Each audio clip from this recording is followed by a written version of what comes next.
Greetings and welcome back to Room 303. We are here with our Chats with Emily, as we are calling our readings through the poetry of Emily Dickinson. In the Johnson edition, we turn now to poem 455, Triumph May Be of Several Kinds. Now, when this poem was first published in 1891, it was in fact titled Triumph, and we are now going to return to an earlier set of lines that some of us will remember right away in poem 67. Success is counted sweetest by those who ne'er succeed. To comprehend a nectar requires sorest need. You'll maybe remember that the word triumph is associated with the winning group that bursts agonized and clear on the hearing of the loser in the war, or the one that is in fact soon to die. Emily's use of triumph will happen in 14 different poems, and Emily is always interested in losers and winners, or triumph here in this case. Now, we're going to see triumph as referenced by 4 different types of triumph. She's going to talk to us about triumph of faith over death, triumph of truth over lies, triumph of honor over the trial of a bribe, and then finally triumph of being vindicated at the very last judgment in front of a deity, God, who she'll call Jehovah in this poem. Now, our assumptions are that you've been following our stuff at learnstrong.net, down that left-hand side, Chats with Emily, our playlist. I'm hopeful that you've already worked through our set of introductory comments. I'm hopeful that you've worked through our preceding 454 poems. We just finished with 454. It was given to me. As we look now to the reading of this poem, pay attention to these 4 different definitions of triumph. Let's read together. Triumph may be of several kinds. There's triumph in the room, when the old imperator death by faith be overcome. There's triumph of the finer mind, when truth affronted long advance unmoved to her supreme, her God, her only throng.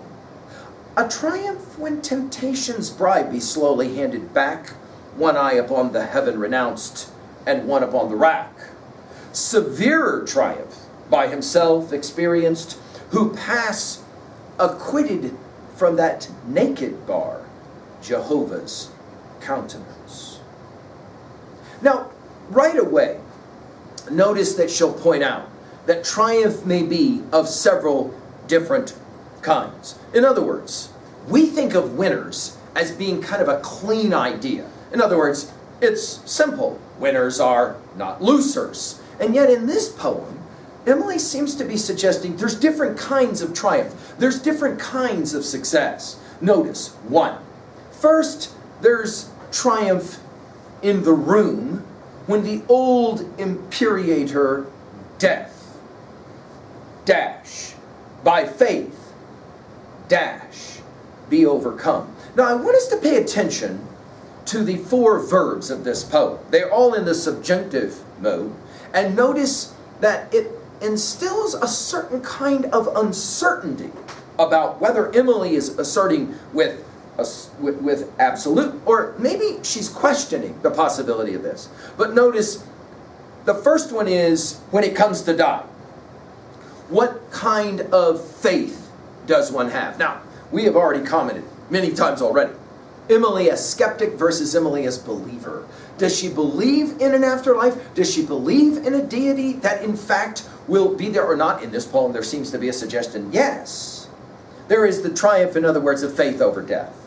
Number 1. Number 2, there's triumph of the, notice our adjective here, finer mind, notice mind capitalized, when truth affronted long, in other words, being attacked, advance, notice that's our next verb, unmoved to her supreme, her God, her only throng. Here, of course, we're talking about the triumph of truth over lies. Okay? That has been, truth been challenged, and yet truth wins out in the end.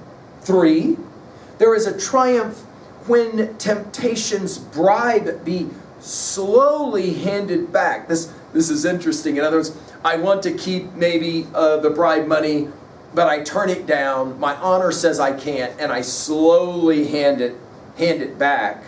One eye upon the heaven renounced, and one upon the rack. the rack, the instrument of torture, in other words. In other words, what is one willing to give up or forego?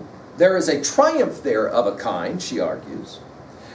And then finally, there's a severer triumph by himself, in other words, being alone, experienced, who passed, this is our fourth verb, right, in the subjunctive, acquitted from that naked bar, the bar, of course, being the sand, the beach of life when we depart, right?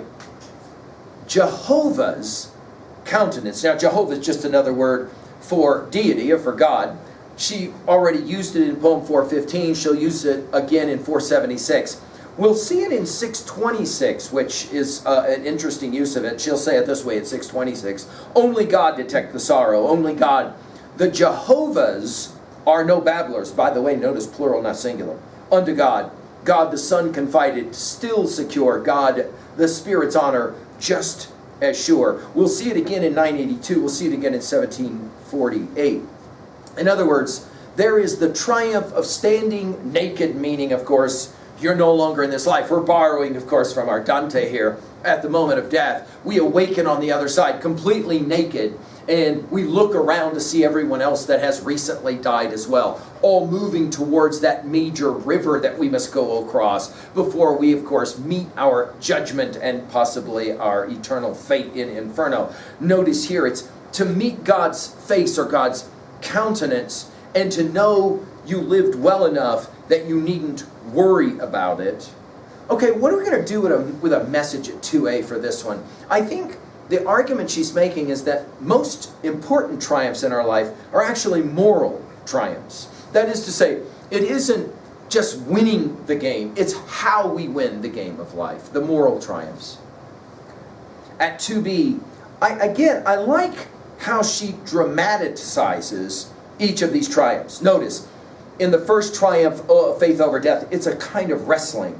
In the second triumph of truth over lies, it's a kind of marching. In the third triumph of honor over the trial of a bribe, it is handing back the bribe. That is the way to say willingness to face the torture rack, to be acceptable morally. And then finally, that idea of being vindicated at God's final judgment is the naked person who walks away from God's judgments and God's countenance. At 3a, I've already mentioned Dante's Divine Comedy. Think about Beowulf in our study of Beowulf, right? Beowulf will fight Grendel in the classic out of a sense of what we might say duty, right? Beowulf will fight Grendel's mom out of a sense of desire for glory or fame. But notice we said in our full study is at learnstrong.net, we said about Beowulf fighting that dragon, that he does it out of a sense of sacrifice. The willingness is the king of the Geats to give his life, of course, alongside Wiglaf, no doubt. And yet at the end of that poem, he is in fact finally vanquished, and yet triumphant. You can see the understanding, I hope. Finally, at 3a, what are, to own a text like this, what are your most important triumphs? And do you find that the ones you're most proud of are in fact those of a moral condition? I hope Emily's challenging you. Thank you.